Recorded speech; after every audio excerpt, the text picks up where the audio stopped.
How many Iranian nationals crossed our open border during the Biden years, and how many of them were working with terror networks the entire time? This isn't speculation. It's what happens when you let enemies walk right in.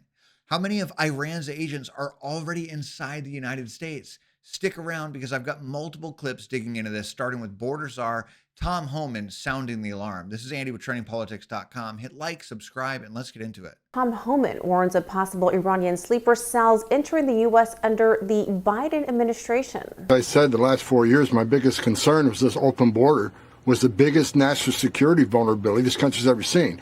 So I pulled numbers this morning just from a CBP under Joe Biden. There was 1,272 nationals of Iran released in the country between OFO and the Border Patrol. And you compare that to the Trump administration, zero, right? Zero releases. If that first clip had you thinking, could it really be that bad? This next one removes any doubt. National security correspondent J.J. Green says Iran has sleeper cells positioned all over the world, including right here in the U.S., just waiting to be activated. After Trump's strike, retaliation isn't just likely, it's expected. Watch this. Green says that the U.S. should expect Iran's response to be formidable. This is going to be massive. They're going to likely respond with sabotage, asymmetric warfare, and then there's the possibility of bloodshed. And the reason for that is because Iran, and it's well known that they do have this capability, they have people that are known as sleepers all over Europe and, in Latin America and possibly even here in the U.S. And their objective, their job, their mission is to do nothing but wait for the time to be called up to respond to what they consider an existential crisis, at least the regime. It's not clear that they will use that tactic, but it's very, very certain they have it. And it's something that Americans and Europeans definitely, and U.S. assets and personnel all over the world need to be aware of. Now it gets even more real. In this next clip, we learn that Iran directly threatened President Trump, warning him during the G7 that if he launched airstrikes, they would activate sleeper cells already in the United States. Then we see the result. 3 Iranian nuclear sites reduced to rubble. The strike was flawless, but the threat is far from over. Watch this. Just in, that Iran directly threatened America? Tom, tonight NBC News has learned that message from Iran was conveyed to President Trump by an intermediary during last week's G7 summit, warning the president if he launched airstrikes against Iran's nuclear facilities, Iran could respond by unleashing terrorist attacks on the U.S. by activating sleeper cells it has inside this country, according to 2 U.S. officials, all as we learn new details about those historic strikes. And now we turn to former FBI special agent and Navy SEAL Jonathan Gilliam. He lays it out clearly. This is no longer a foreign threat. The tactics Israel used to dismantle Iran's networks are exactly what we should be thinking about here at home. Gilliam warns that with Trump's strike, Iran's ability to retaliate through sleeper cells inside the United States is real, and it's time to start acting like it. Here's the clip. So, Jonathan, what do you think Iran is doing right now? Are they calling up their proxies that have been severely degraded over the past year and a half and saying, help us strike back? Well, so here's where the real issue, I think, of the future for all of us comes into play, is that we constantly call, and I've heard several guests call Iran the terrorists of the region. But the reality is terrorism is a tactic that they use. Their ideology is fundamental Islam, and this has been a case for thousands of years. And Iran has never evolved or progressed to where they work things out diplomatically. You could never trust them.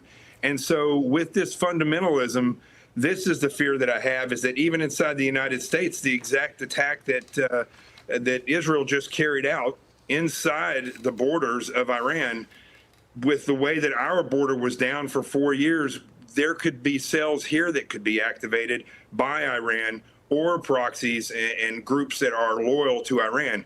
Same thing in Israel. That's basically what happened on October 7th when the Hamas went in and attacked Israel. They weren't prepared for that. And so we need to be prepared. Israel needs to be prepared for those types of attacks. And the number one way to do that is for the citizenry to be aware. And that's what's going to prevent the majority of this. But Israel is definitely on top of their game. And right now, Iran should be in panic mode because they don't even have the ability right now at this point to run operations with their proxies because they're fighting for their life. Yeah, the fear of sleeper cells in the United States is very concerning. It's something that the president is very aware of and trying to mitigate as we speak. Governor Ron DeSantis weighs in, bringing both his personal military experience and leadership perspective to the conversation, and makes the case that the Iran threat's nothing new. It's been building for years, for decades even. From Beirut to Iraq to Hamas, it's all connected. And thanks to Trump's bold strike, Iran is on the ropes. But DeSantis reminds us their ideology hasn't changed, and neither should your guard. All right. Yes. Comment on the bombing of Iran over the weekend and your position on that, obviously. Well, I was on Maria Bartiromo's show yesterday and was able to articulate my views on that. But I think that President Trump, from the time he came down the escalator in 2015 till the president, has been very consistent. He's also been correct that the policy of the United States is that Iran cannot have a nuclear weapon. And the reason why they can't have a nuclear weapon is, one, we don't want to see nuclear proliferation generally, but two, no country has been more hostile to the United States of America since 1979 than the Iranian mullahs have been. And that started with the hostage crisis in 79 and 80. It continued with the bombing of the Marine Corps barracks in Beirut, Lebanon in 1983 that killed over 240 service members. You also saw it at the bombing of the Khobar Towers in 1996. And then when I was serving in Iraq as a junior officer, the majority of the casualties, both killed in action and wounded in action at that time in the conflict, 2007 into 2008, were at the hands of Iranian-backed Shia militia. So they are responsible for maiming thousands of American service members and probably killing over 1,000 U.S. service members. The terrorism you see in the Middle East, whether it's Houthis, whether it's Hezbollah, whether it's Hamas, that is all because of Iran. Iran funds terrorism around the world, and they're the world's leading state sponsor of terrorism. Third, Iran's ideology since 1979 and their ruling class with the Ayatollah and his other clerics, we rely on mutually assured destruction to ensure that someone's not going to launch a nuclear attack. I mean, during the Cold War, Soviets had enough nuclear missiles to wipe America off the map. We had more than enough to wipe them off the map. They knew if they fired one at us, we'd fire back, and then we'd both end up going in a cloud of smoke. So that deterred, because it just wasn't worth doing. You know, the problem with Iran is these are militant Shia Islamists. And so they have a very apocalyptic, radical ideology. So mutually assured destruction for them, if they fire at Israel and knowing Israel will fire back and do immense damage, or the United States, I don't know if they could reach the United States yet, but if they did that, now because they do consider us the great Satan, they know that would be a lot of damage, but that may not be a deterrent for them. That may be an inducement to them. What you just watched is the reality that the media refuses to admit. Iran has been at war with America for decades, and now they're losing ground fast. Trump acted, Iran's proxies are crumbling, but the fight isn't over. And we need leaders like DeSantis who actually understands what's at stake. So here's the question. What happens next? Will Iran take this loss and retreat, or will they activate what's already here? Do we know who crossed the border while Biden looked the other way? And would we even recognize them? We better figure it out, and fast. This is Andy with TrendingPolitics.com. Stay informed, stay vigilant, and I'll see you next time.